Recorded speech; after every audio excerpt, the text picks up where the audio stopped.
나라가 어려울 때 교회는 어떻게 해야 하나 하는 제목으로 말씀을 드리려고 합니다. 여러분, 가정이나 개인이나 나라가 문제에 직면하고 어려운 여건에 빠지게 되면 길을 찾지 못해요. 그래서 길을 찾지 못하니까 방황하게 되는데, 교회는 길이어야 됩니다. 왜냐하면 성경에서 예수님이 내가 곧 길이라고 하셨고 진리라고 하셨어요. 때문에 이 어려움에 처해 있는 대한민국을 다시 바로잡고 하나님의 축복의 나라로 만듦에 있어서 교회의 역할이 매우 중요하다고 여기기에 오늘 이 난국에 빠져 있는 이 대한민국, 이런 시기에 우리 교회가 어떤 태도를 취해야 되는지에 대한 말씀을 드리고자 합니다. 우리나라가 정치, 경제, 문화, 종교 이르기까지 다 위기라는 것 다 자타가 공인하고 있습니다. 그런 과정에 코로나가 발생되고 확진자가 기하급수적으로 늘어남으로 인하여 온 나라가 경직되어서 있고, 세상 우리가 살면서 이런 적이 없잖아요. 그리고 일제시대에도 예배가 중단되지 않았어요. 6.25 사회일이라 공산당들이 총과 칼을 들고 교회 침범해도 목숨을 걸고 예배를 드렸습니다. 근데 이 코로나가 전쟁보다도 무서워요. 옳은지 안 옳은지는 그냥 믿음의 판단에 맡기기를 바라고, 여러분 오늘도 예배 드릴 때 하나님의 은혜가 있기를 원합니다. 예배는 우리의 목숨이에요. 예배는 우리의 생명이고, 예배는 우리가 살아가야 될 이유입니다. 때문에 교회는 성경적으로 분별하고 믿음으로 판단해야 됩니다. 그래서 우리는 예배를 드리는 교회 안 드리는 이건 비난할 부분이 아니에요. 그냥 자신들의 믿음의 분량에 따라 가면 되는 것입니다. 오늘도 많은 분들이 영상으로 예배 드리는데 이 예배 위에 하나님이 함께 하기를 원하고, 무엇보다도 집에만 이렇게 계시면 마음이 불안하고 답답하니까 모든 불안감이 사라질 줄 믿습니다.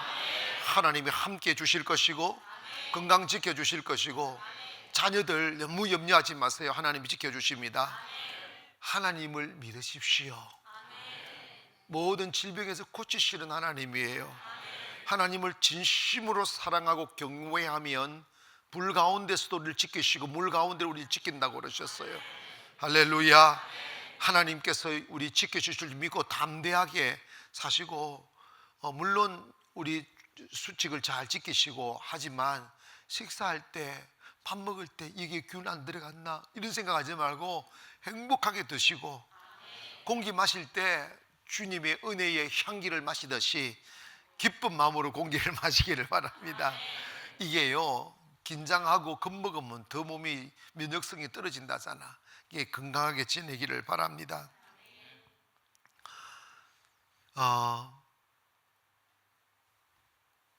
세상이 어려워지고 길을 찾지 못하고 원칙이 무너졌을 때, 교회는 세상 매스컴이 몰아가는 대로 따라가면 안 돼요.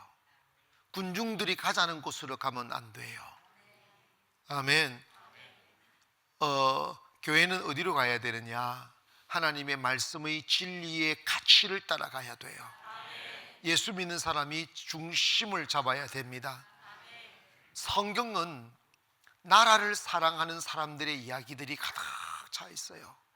왜냐? 우리 그리스도인들은 영적으로는 하나님의 나라에 속한 백성이지만 육이 있는 동안에는 대한민국이 우리의 조국이고 우리가 살아가야 될 나라이며, 아름답게 간직, 발전, 부흥시켜 우리의 사랑하는 아들, 딸들에게 물려줘야 될 귀한 땅입니다. 때문에 우리는 나라가 위기에 처했을 때 세상 사람들은 자기의 이익을 쫓아, 자기가 손해볼 것 같으면 나라도 팔아먹고 자기 권력을 위하여 백성들을 속이고, 그런 일들이 비일비재하지만 우리 예수 믿는 사람들은 그렇지 않아요. 여러분, 성경에 보면 모세는 자기가 히브리인으로 태어났지만 어릴 적에 바로의 딸에게 나일강에서 발견되어서 왕궁으로 들어가 왕자로의 삶을 살았습니다. 부유하고 기름진 빵을 먹고 편안하게 살았죠. 그러나 그가 어머니 요게벳을 통하여 너는 히브리인의 아들이다, 내가 네 엄마다. 그리고 히브리인들은 전능하신 하나님을 믿었다. 그리고 너가 장성하여 크면 기름진 빵에 노예되지 마라, 편안한 삶에 노예되지 마라. 저 노역장에서 고통받으며 노동하고 있는 이 동족을 생각해라. 그 어머니의 그 아버들이라고 모세가 장성하여 이제 내 인생을 뭘 위해 어떻게 살아야 될 것인가에 관하여 결정해야 될 시간이 왔을 때 모세는 자기에게 주어진 영광과 배부름과 그리고 부귀를 선택하지 아니하고 자기 민족과 함께 나라를 다시 세우고 애국하며 민족을 살리기 위하여 고난의 자리에 들어감에 관하여 히브리서 11장 24절에 이렇게 이야기하고 있습니다. 믿음으로 모세는 장성하여 바로의 공주의 아들이라 칭함을 받기를 거절하고 도리어 하나님의 백성과 함께 고난받기를 잠시 죄악의 낙을 누리는 것보다 더 좋아하고 그리스도를 위하여 받는 수모를 애굽의 모든 보화보다 더 큰 재물로 여겼으니 이는 상주심을 바라봄이라고 그랬어요. 이것이 그리스도인이에요. 그리스도인은 빵을 위하여 양심을 팔지 않아요. 그리스도인들은 자기 출세를 위하여 백성들을 속이지 않아요. 그리스도인들은 자기 영광을 위하여 다른 사람을 이용하지 않아요. 그리스도인들은 나라를 사랑하는 사람들입니다. 백성들을 가슴으로 사랑하는 사람들입니다. 하나님의 사람들은 뼛속까지 애국자였어요. 우리나라도 위기에 처했을 때 유한순 누나, 대한민국 만세, 대한독립 만세, 그 어디서 나오지 않은 선교사님들이 가르침을 받아 철저한 기독교 정신으로 나라를 세우려고 목숨을 거는 거예요. 이 나라가 이렇게 혼탁하고 어려울 때 누가 이 나라를 다시 회복시킬 수 있느냐? 바로 그리스도인입니다. 엘리야를 보십시오. 엘리야는 이세벨로 인하여 온 나라가 우상 단지로 바뀌었을 때 이 나라가 하나님께로 돌아가야 산다 하며 모두가 발 앞에 무릎을 꿇고 자기의 일시적인 탐욕과 배부름을 위하여 신앙을 팔고 하나님을 팔고 우상 앞에 절을 할 때 엘리야는 일어나 하나님이여 모두가 다 주를 빼시나이다 나만 남았다고 말하며 그는 당당하게 이세벨과 싸우잖아. 그리고 이스라엘을 그 우상에서 구원해내잖아. 목숨을 거는 거예요.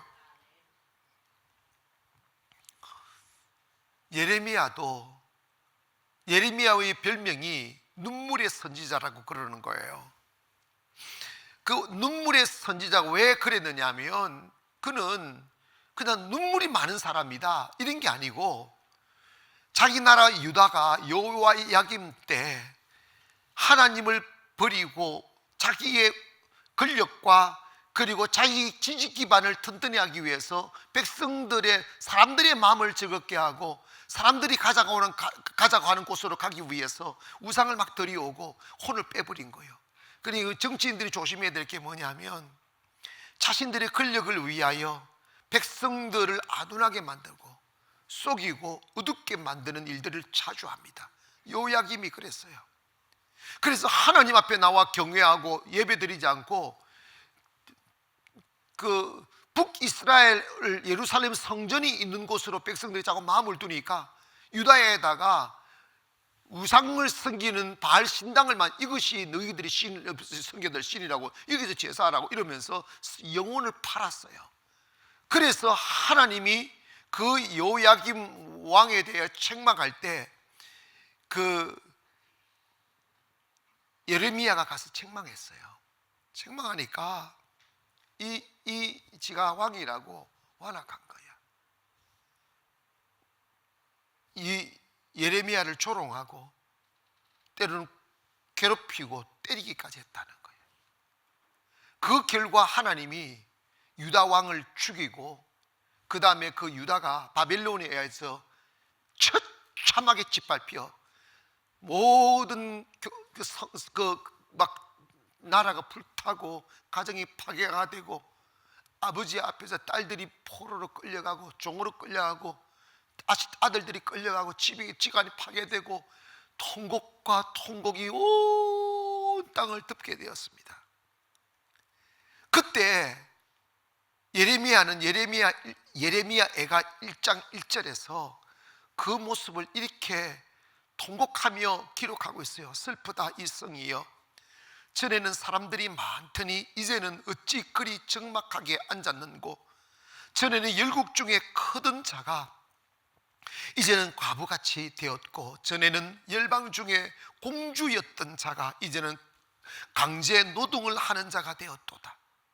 밤에는 슬피 우니 눈물이 뺨에 흐름이여, 사랑하던 자들 중에 그에게 위로하는 자가 없고 친구들도 다 배반하여 원수들이 되었도다.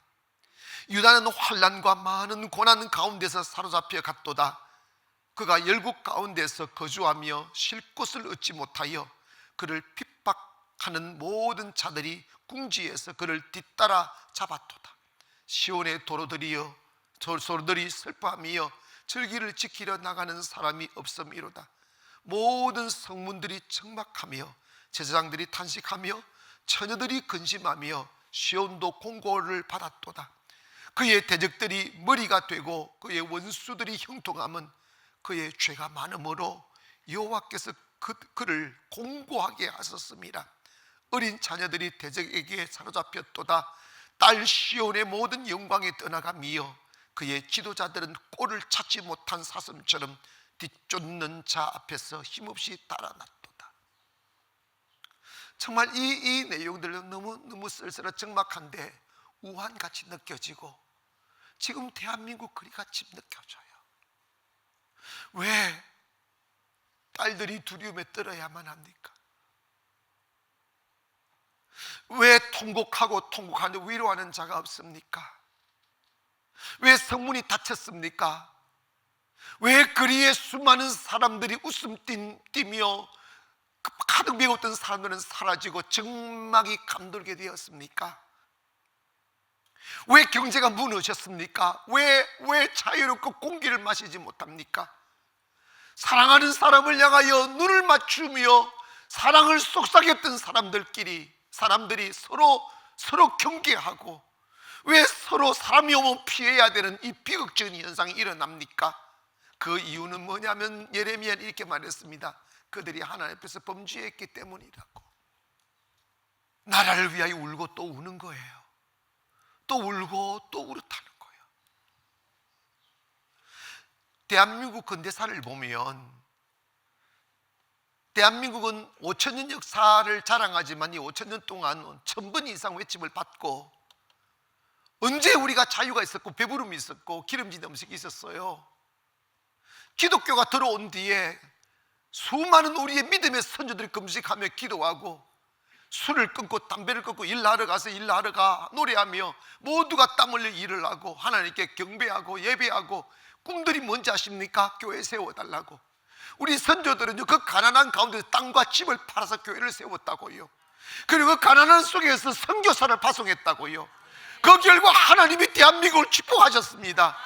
역사 이래 이처럼 부유한 나라가 어딨냐고요. 우리가 이처럼 자유로운 때가 어디 있었냐고, 이처럼 부강한 때가 어디 있었냐고. 그런데 여러분 이 역사의 아이러니가 무엇입니까? 복을 받으면 변질된다는 거예요. 교회들이 예배가 사라지고 특별히 가슴 속에 유대인들이 잘못한 게 뭔지 아십니까? 평생 어릴 적부터 종교인으로 태어나 종교의 법을 배우고 종교가 삶이 되었지만 그들이 종교가 의식으로 전환되고 그 가슴에 하나님을 두지 않더라는 거예요.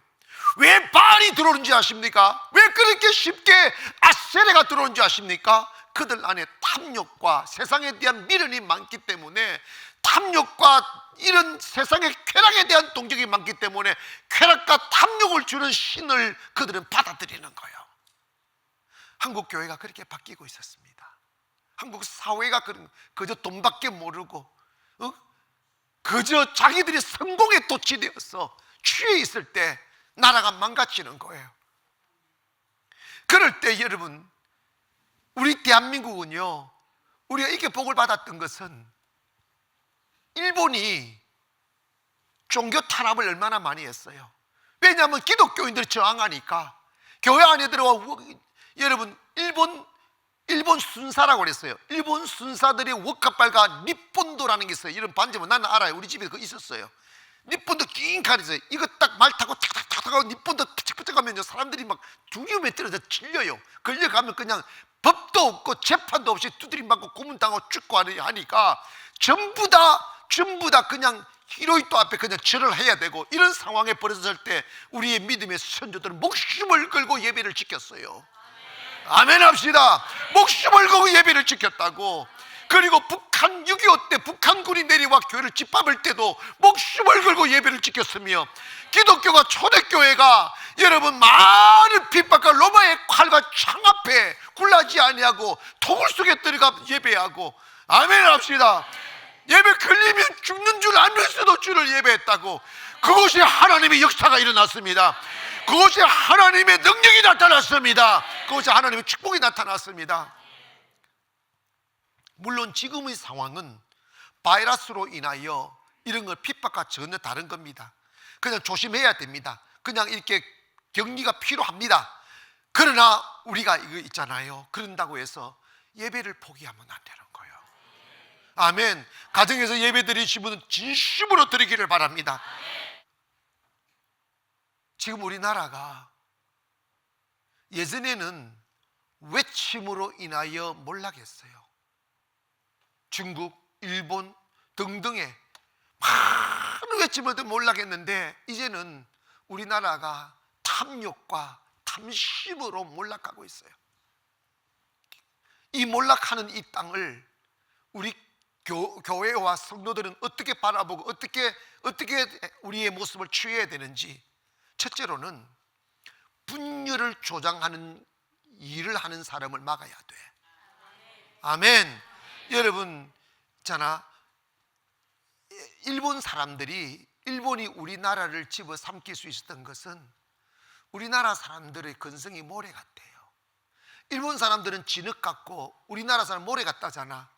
한 개인을 세워놓으면 똑똑하고 잘났는데 이게 서로 마음이 합해지지 않는다는 거야.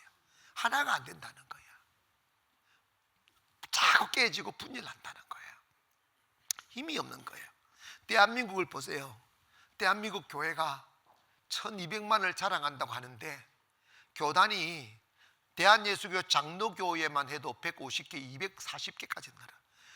여러분 이름 모를, 그러니까 신천지가 대한예수 장로에 붙여도 그냥 교회인 줄 아는 거예요. 그럼 교단이 왜 그렇게 많이 생겼느냐? 교리? 그거 아니에요. 다 교단을 이끌어가는 목사들의 머리가 되려고 하는 그 야망과 욕망이 많아서 만들어지는 현상이에요. 이거는 성경과 전혀 관계가 없는. 그래서 저거들 정당화하기 위해서 서로 교단들끼리, 우리 교단이 보수고 저 교단이, 옛날에는요 장로교회는요 다른 교단 다 이단이라고 그랬어요.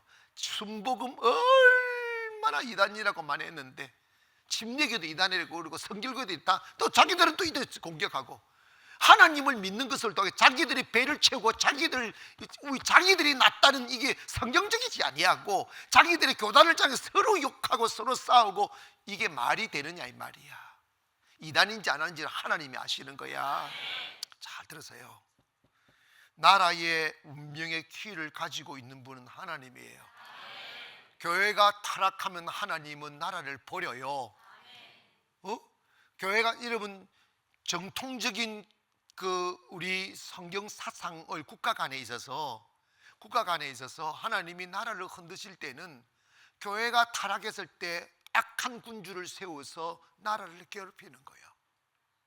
교회가 진리 위에 바로 서면 하나님은 성군을 세워서 태평성대하게 만드는 거예요. 이 나라가 지금 힘들다고 생각하면 이거는 교회가 마땅히 회개해야 될 부분이에요. 성도들이 여러분 성도들 안에 정의가 있습니까? 물론 있겠죠. 근데 여러분 제가 우리 이렇게 살아보면요, 정말 우리 기독교 안에 정의가 없을 때가 너무 많아요. 불의한 일이 너무 많아요. 이익을 추구하고 탐욕을 추구하는 일들이 너무 많아요. 그리고 이제부터는 여러분, 내가 기도하면서, 이건 제 생각이에요, 저 느낌인데 맞을 수도 있고 뭐 안 맞을 수도 있어. 그러나 잘 들으세요. 이 나라의 키는 하나님이 잡고 있습니다. 아멘. 그리고 이 나라의 주인은 하나님이에요. 그리고 우리 선조들이 눈물 뿌려 기도한 그 눈물은 사라지지 않아요. 한편에서 사회주의로 가자고 해서 가지지 않는다니까. 하나님이 터진다니까. 우리가 뭐 해야 되느냐? 성도들, 교회로서의 바른 길을 가야 됩니다. 가고 이제 더 이상 서로 돌팔매질하고 서로 침뱉는 일을 하면 안 돼요. 서로를 향하여 정오하고 분노하면 안 됩니다. 거기에 하나님의 의가 없어요. 이제 우리는 예레미야가 왕이 잘못하고 자기를, 여러분 봐봐, 하나님의 대통령도 임금도 선지자의 말을 들어야 돼요. 아시겠어요? 절대로 대통령이라고 해서 목사 위에 있는 게 아니에요. 목사가 위에 있다는 말이 아니라 자기 역할이 있다 이 말이에요. 자기 역할. 아멘 합시다. 선지자의 말에 귀를 기울이지 아니하고 세속적인 힘이 있다고 그를 괴롭히면 하나님이 죽였어. 요야김이 그렇게 죽었다고, 사울이 그렇게 죽었다고. 왜냐? 사람의 말로 받지 말라 이 말이야. 하나님의 말씀으로 받아라 이 말이야. 이제 우리가 이런 게 있어요. 우리가 애국을 외치고 나라가 위기에 처할 때 외치는 거 분명합니다. 그러나 당은 짓지 마세요. 적을 만들지 원수하지 말고 교회는 모두를 품어야 돼. 정의롭게 가기를 주의 이름으로 축원하고, 두 번째로 이 나라가 어려울 때 교회가 회개해야 돼요. 오늘 본문의 내용의 요지가 이런 거예요.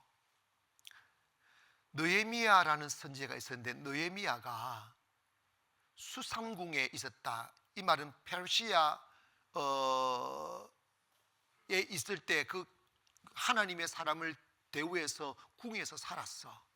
그런데 한 번은 자기 고향인 유다에서 하나니라는 사람과 두 사람이 왔다는 소식을 듣고, 당시는 뭐 전화도 아무것도 없는 시절이니까 너무 고향 소식이 너무 그리워서 그들을 불러들여서 우리 고향 유대는 어떠냐 물었어.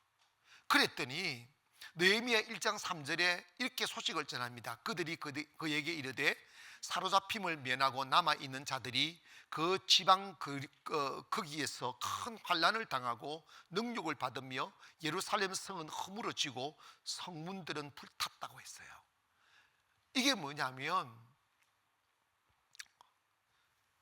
조금 전에 이야기했던 유다 요야긴이 하나님을 저버리고 우상 숭배하고 선지자 말을 안 듣다가 바벨론의 포로가 되어 70년을 포로 생활하여 그 적막하고 통곡의 시간을 보내고 페르시아의 왕에 의해서 바벨론이 함락이 되고, 바벨론이 함락될 때 아무 조건 없이 유대인들을 자기 고향으로 돌려보내줬어. 돌려보내준 뒤에 이제는 자유로운 몸이 되었는데, 그래서 이 페르시아 왕이 하나님에 대하여 이렇게 굉장히 우호적이라서 이 느헤미야 선지자를 잘 대우를 해주고 있었는 건데, 이스라엘 백성인데 자기 고향으로 갔으면 다시 성전을 회복하고 예배를 회복하고 아멘 합시다. 믿음을 회복하고 그 가슴 속에 하나님을 모시고 살아야 되는데 그러지 않았다는 거야. 중심에 하나님을 두지 않았다는. 그래가지고 성전이 그냥 허물어져 있고 자기 배 채우는 데만 앞장섰다는. 그래가지고 고통당하고 폐허가 되고 이방 다른 나라 옆에 있는 나라로부터 능욕을 당한다는 거야. 그럴 때 느헤미야는 지금 페르시아에서 잘 살고 있어요.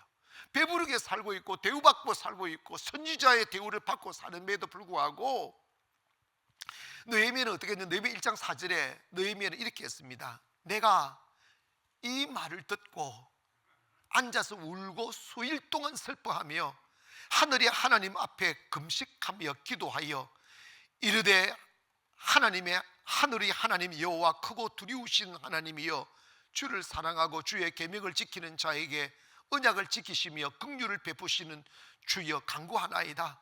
이제 종이 주의 종들인 이스라엘 자손을 위하여 주야로 기도하오니 우리 이스라엘 자손이 주께 범죄한 죄들을 자복하오니, 자기가 죄진 게 아니야.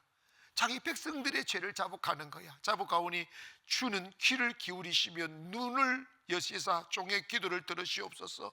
나와 내 아버지의 집에 범죄하여 주를 향하여 크게 악을 행하여 주께서 주의 종 모세에게 명령하신 계명과 율례와 규례를 지키지 아니하였다고 그랬어요. 여러분, 이 느헤미야는 자기 민족 하나님을 배신하고 가슴에 하나님을 담아두지 아니하고 모세가 준 율례와 규례를 지키지 않고 한 말씀을 순종하지 아니하고 삶으로 말미암아 나라가 여전히 망가져 있고 여전히 고통당하고 있을 때 그것을 자기 일로 생각하고 통곡하고 금식하며 울며 회개의 기도를 했다는 거야. 이게 지금 우리나라를 바라보고 있는 교회와 목사와 성도들이 취해야 될 행동이에요. 아멘 합시다. 여러분 잘 들으세요. 교회가 왜, 여러분, 교회는 세상을 탓하면 안 돼요. 교회가 세상의 빛이고 교회가 세상의 소금인데 빛의 역할, 소금의 역할을 잘 못했기 때문입니다. 이럴 때 우리가 내 죄처럼 생각하고 회개해야 됩니다. 대통령의 죄를 우리가 회개해야 되고, 아멘 합시다. 국회의원들의 죄를 우리가 회개해야 되고, 백성들의 죄를 우리가 회개해야 된다는 거예요. 아멘. 그것이 하나님 앞에서 하나님 우리 백성이 범죄했다고 느헤미야처럼 그렇게 통곡할 때 하나님이 역사해 준다는 거예요. 여러분, 지금 코로나가 확진자가 하루에 막 800명씩 이렇게 늘어납니다. 지금은 누구 탓 따질 때가 아니에요. 우리나라가 왜 이렇게 몰락합니까? 어제는 많은 사람들이 거리를 웃음으로 다녔던 그 거리가 싸늘하고 딸들이 두려움에 떨어도 그 딸을 지켜줄 수 있는 사람이 없는 거지. 언제 우리가 이렇게 두려움으로 공기를 마신 때가 있었냐고. 언제 우리가 자유롭게 교회도 못 나온 적이 있었냐고. 언제 우리가 가족끼리도 서로 경계해야 될 시간이 왔냐고. 오늘 한 분이 대구를 가야 된대요. 어머님이 위도 가시대요. 내 마음속에 무슨 마음이 드는 줄 아십니까? 가지 마라. 그분 대구 가지고 자기 알아서 15일 동안 집거해야 되는 수도 있어요. 알아서 하겠지. 그런데 여러분, 어떻게 해서 이렇게 됐냐 이 말이에요. 우리는 누구를 탓을 합니다. 탓할 수 있겠죠. 내가 봐도 답답해.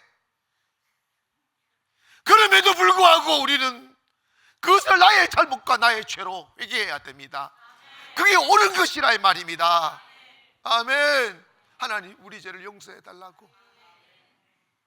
누가 권력을 주느냐고. 모든 권세는 하늘로부터 온다고 그랬어요. 제가 봐도 우리 한국교회 타락했어요. 정의가 없고 하나님이 주신 축복으로 자기 배 채우는데 빨랐고 하나님의 나라를 위하여 희생하지 않고 인기적인 극단적 이기주의들이 너무나 많이 생겨나고 있어요. 어떤 일이든지 간에 여러분, 이러한 위기 때 교회는 어떻게 해야 되냐? 교회는요, 회개하면 돼요. 하나님 이 죄를 용서해 달라고 우리가 기도하지 않아요. 여러분, 사실은요, 하나님 앞에서 가장 큰 무서운 죄가 기도를 중단하는 거예요. 기도를 딱 중단해버리면요, 사람 분별력이 사라져요. 영적인 눈이 어두워지고 감각이 둔하여져서 죽는지 사는지 모르는 그것이 영적 암흑기가 온 거예요. 영적 암흑기가 오면 모든 것이 다 하나님의 영광을 위해 하는 게 아니고 다 자기 배를 위하여, 자기 만족을 위하여 하게 되어져 있어요. 그러니까 나라가 망가지는 거예요. 어떻게 되냐? 교회가 그렇게 타락하니까 그런 거지. 여러분, 저는 이해가 안 된 게, 이스라엘은 하나님이 특별히 선택하여 어릴 적부터 하나님의 말씀을 주셔서 그걸 달달달달 외우고, 어릴 적부터 그 밥이에요. 일어나면 토라를 외우고 눈 떠도 있고 눈 감을 때까지 토라를 외우며 사는데, 어떻게 그 선지자들이 이세벨이 칼로스 위협한다고 하나님을 버리고 하나님의 선지자들이 바알의 선지자가 될 수 있냐고. 근데 여러분 보세요. 엘리야가 이런 이야기 하잖아. 하나님 모두가 다 배신하고 나만 남았다고. 그 이유는 뭐냐면 그들이 마음으로 하나님을 경외하지 아니하고, 그것이 직업이 되고 배부름이 되고 삶의 수단이 되니까 쉬운 길을 선택하는 거예요. 하나님은 목숨을 바쳐 섬겨야 될 뿐이에요. 하나님은 내가 죽는 날이 있어도 믿음을 지켜야 될 뿐이에요. 내가 하나님을 위해 목숨을 바쳐 믿음을 지킬 때 하나님도 우리를 지켜주시는 것입니다. 여러분, 믿음을 위하여 목숨을 바치십시오. 믿음을 충성하시라 이 말이야. 하나님 지키신다니까. 그리고 어떤 정치인이든 어떤 성도든 간에 네 편 내 편 가른 것들을 막이 새끼니까 분열하지 마셔. 이 나라 우리가 다 품어야 될 나라입니다. 우리가 섬겨야 될 나라입니다. 하나님, 저들의 죄를 용서해 달라고. 애국은, 잘 들으세요, 애국은 자기에게 주어진 하나님의 말씀 따라 중심에서 목회 잘하는 것이 애국이고, 사업 잘하는 게 애국이고, 학생은 열심히 공부하는 게 애국이고. 아멘 합시다. 나라가 망가지고 안 망가지고는 하나님의 손에 달렸다니까. 정의로운 교회가 일어나면 그 교회 때문에 하나님 망가뜨리지 않아. 여러분, 믿든 말든 간에 알아서 판단하셔. 우리가요, 9.25 50일의 기적 때 정말 북한 트럼프가 전쟁 일으킨다고 그랬고 북한도 하자 이랬고 난리가 나서, 그때 우리가 모두가 잠들고 있을 때 50일 동안 매일 300~400명이 영상하자 한 20명이 나와가지고 매일 기도했다고. 기도하다 보니까 싹 썩어졌어. 목사님 그렇게 생각한 것들 입이 삐뚤어져 버려야 그냥.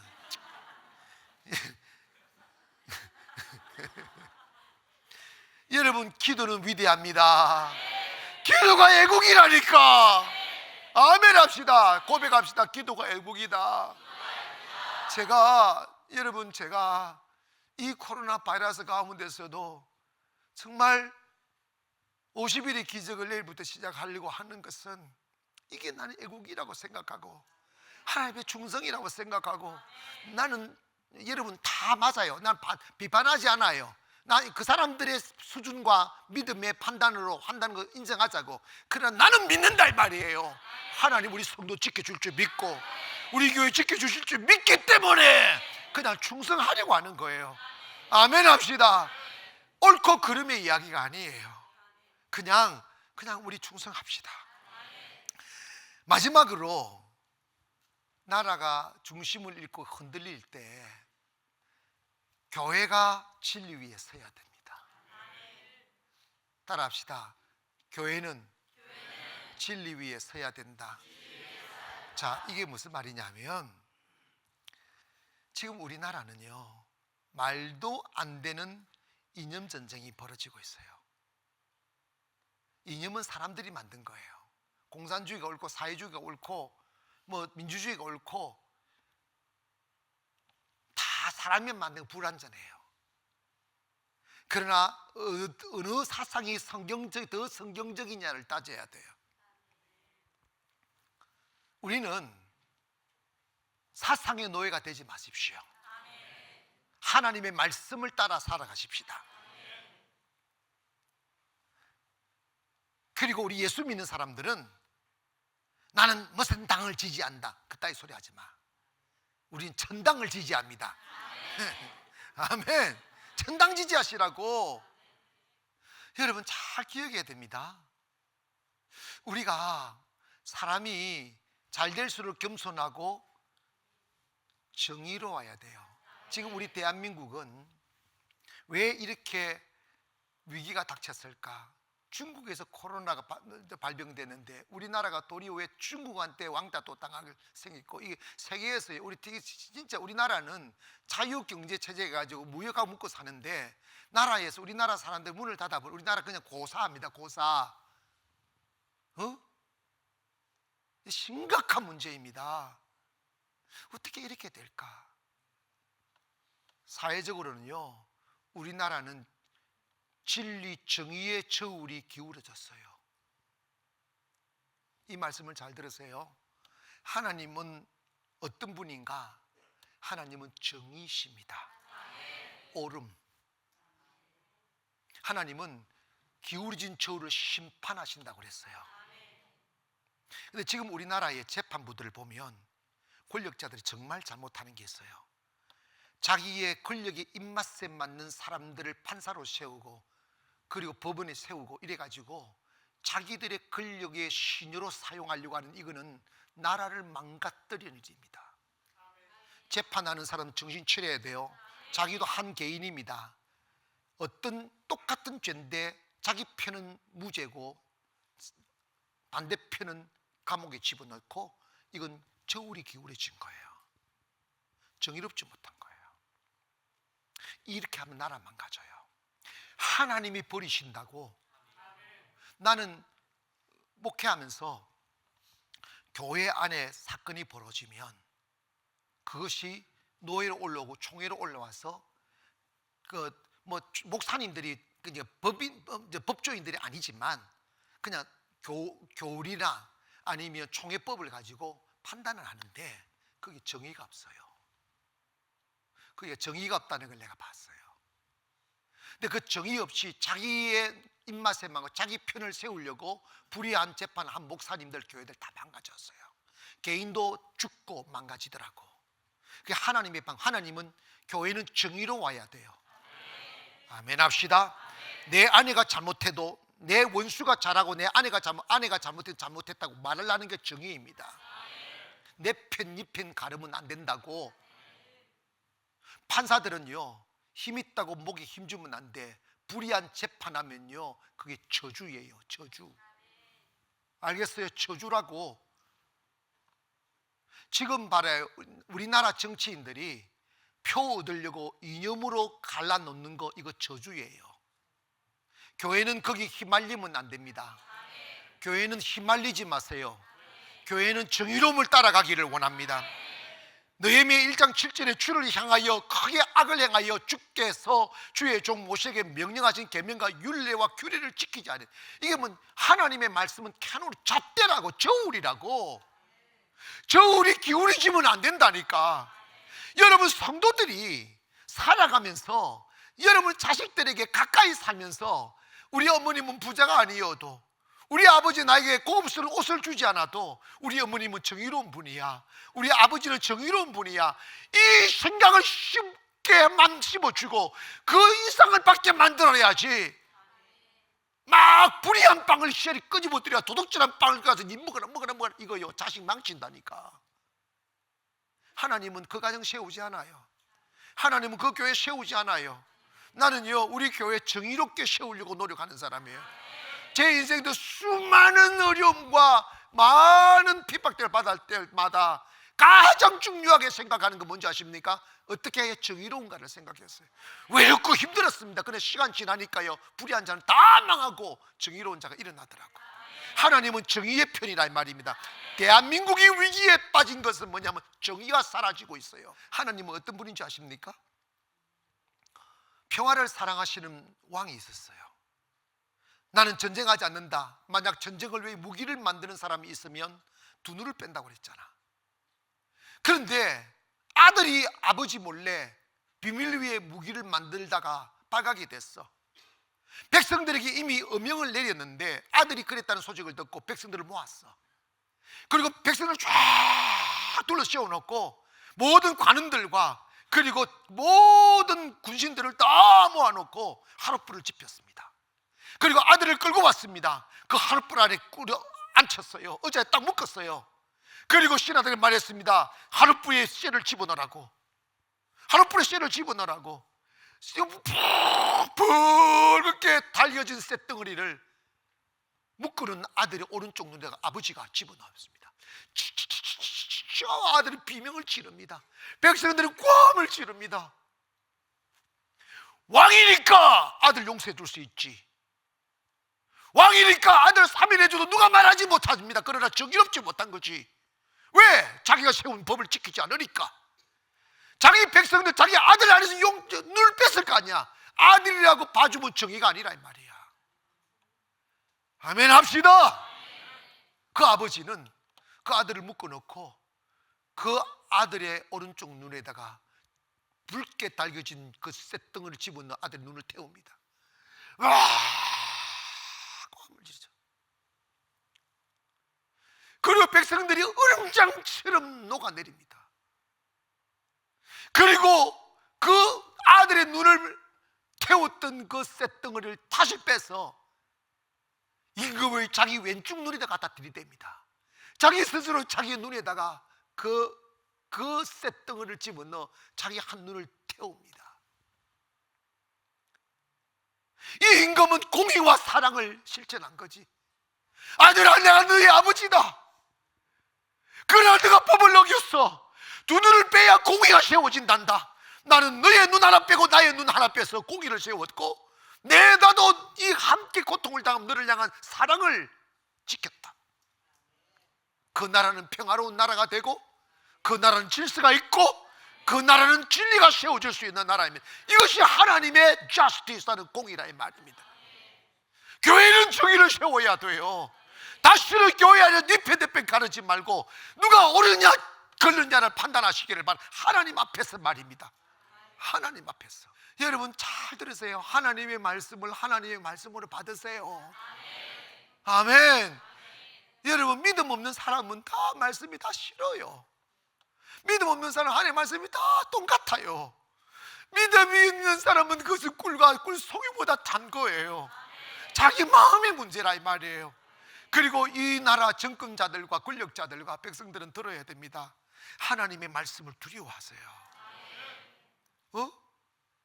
요야김이 예레미야의 충고를 받고 예레미야의 말을 듣지 아니하고 예레미야의 콧웃음을 치고 그를 불구덩이에 집어넣고 괴롭히다가 그는 죽었어요. 그러나 다윗은 나단 선지자의 말을 듣고 거기에 무릎을 꿇고 회개하여 하나님의 더 큰 은혜와 축복을 받았다고. 이 나라가 세워나가려면, 이 나라가 다시 회복이 하려면 정의가 세워져야 돼. 정의가 중요한 거예요. 구부러진 저울을 가지고 있으면 안 돼. 마음이 비틀어지면 안 된다고. 하나님 망가뜨려요. 하나님 옳으신 분입니다. 하나님은 정의로우신 분입니다. 이 나라 어둠이 지금 덮고 있어요. 딱 생각하면 온 세상이 어두워요. 마음을 편안하고 정의를 찾아 재판부로 가야 되는데 정의를 못 믿으니까 불안한 거예요. 교회가 정의로워야 영혼을 맡길 수 있는데 정의롭지 못한 거예요. 가정이 정의로워야 자녀들이 영혼이 맑을 수 있는데 정의롭지 못한 거예요.